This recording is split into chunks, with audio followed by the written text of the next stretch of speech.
Bismillahirrahmanirrahim.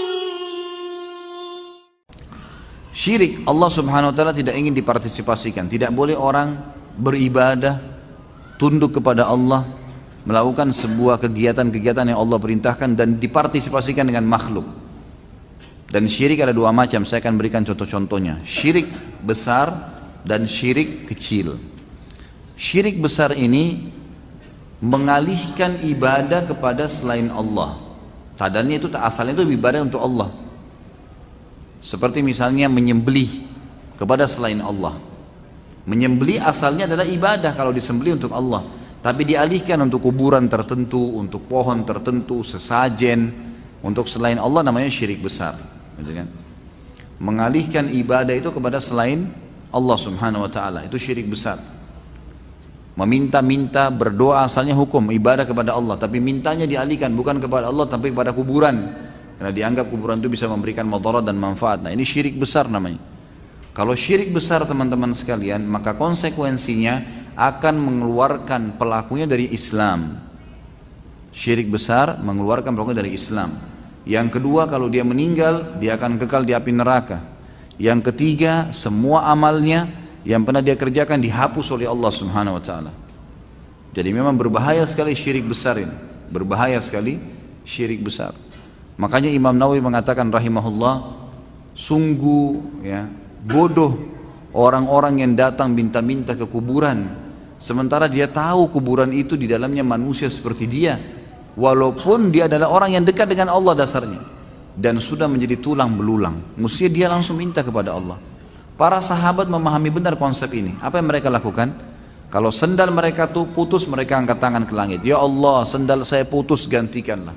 Minta langsung kepada Allah. Sendal ini mungkin sederhana, tapi fahami bagaimana koneknya dia ya dengan Allah SWT Tuhannya. Begitu yakin kalau Allah SWT maha mendengar, maha mengetahui gitu kan. Dan Allah memang tidak lemparkan sendal dari langit, sudah pernah saya jelaskan. Kalau doa kita diijabah datang dalam bentuk sinyal. Tiba-tiba ada yang kesian sama kita dapat sendal, kita dapat duit bisa beli sendal, ada jawaban dari Allah Subhanahu wa taala. Gitu kan? Yang penting kita kembali kepada Allah. Sahabat begitu, sendalnya putus, ya Allah sendal saya putus, haus sedikit, ya Allah saya haus, dan seterusnya, mengeluh kepada Allah. Maka Allah SWT menjawab apa yang dia inginkan. Allah SWT menjawab apa yang dia inginkan. Yang kedua, syirik kecil. Syirik kecil ini adalah riya.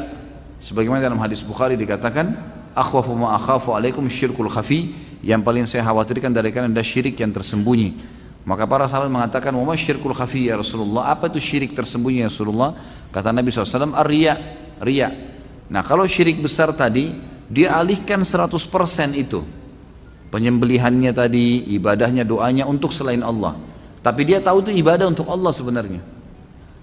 Kalau riya, syirik kecil, dia awalnya dimulai ibadah itu untuk Allah, tapi di tengah-tengahnya diikuti partisipasi ya, mempartisipasikan selain Allah. Seperti orang lagi sholat, awalnya karena Allah, di tengah-tengah sholatnya syaitan datang membisikkan, tuh di sebelahmu ada temanmu, lihat, kamu lebih baik lama sujud sekalian biar kamu dipuji, nanti begini, nanti begitu, biar dahi kamu hitam, biar apalah, beragam macam bisikan. Kalau dia iyakan, maka masuk syirik kecil.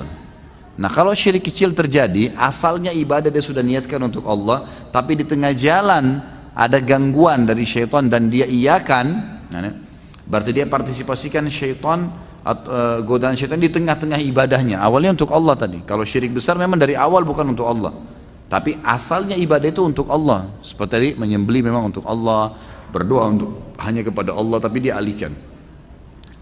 Kalau ada orang ibadah, dipastikan semua ibadahnya akan ada riyaknya.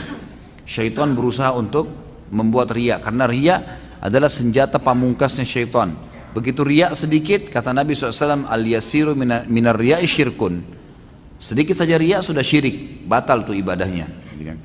Kalau orang itu tidak berhasil riak, maka dialihkan untuk mengurangi minimal pahala-pahala yang didapatkan. Syirik kecil ini tidak membuat pelakunya keluar dari Islam, tetap dia muslim. Syirik kecil, kalau orang itu meninggal tidak kekal di api neraka, dia bisa keluar nantinya setelah dosanya bersih. Dan yang ketiga, syirik kecil tidak menghancurkan semua ibadah, tapi ibadah yang sedang dikerjakan saja. Jadi misalnya kalau dia lagi sholat, dia riak di sholatnya, sholat itu yang tidak diterima. Tapi nggak ada hubungan dengan sholat-sholat yang lainnya, dia tidak riya. Tidak ada hubungannya dengan sedekah baca Qur'annya selama dia tidak ikutkan dengan riya itu.